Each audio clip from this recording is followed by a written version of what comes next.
വയറ്റിലെ എന്തോ പോലെ. ഇത് സാമ്പാർ.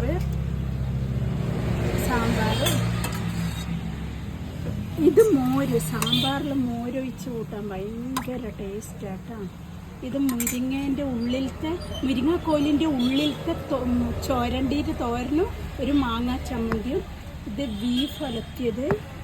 ഇത് ബീട്രൂട്ട് പച്ചടി, പിന്നെ ഒരു പപ്പടം, പിന്നെ ലേശം മീൻചാറ്. ശരി, മീൻചാറ് എടുത്തിട്ടുള്ളൂ. പിന്നെ ഞാൻ ഉണ്ണാൻ വേണ്ടി പോകുവാണ്.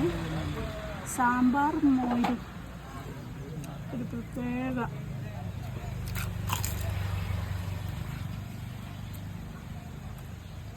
മുരിങ്ങാൻ്റെ ഇത് ഭയങ്കര ടേസ്റ്റാണ്. ഞാൻ ആരും ഉണ്ണാൻ വിളിക്കുന്നില്ല, എല്ലാവരും ഉണ്ണാൻ വരണേ എൻ്റെ അടുത്തോട്ട്.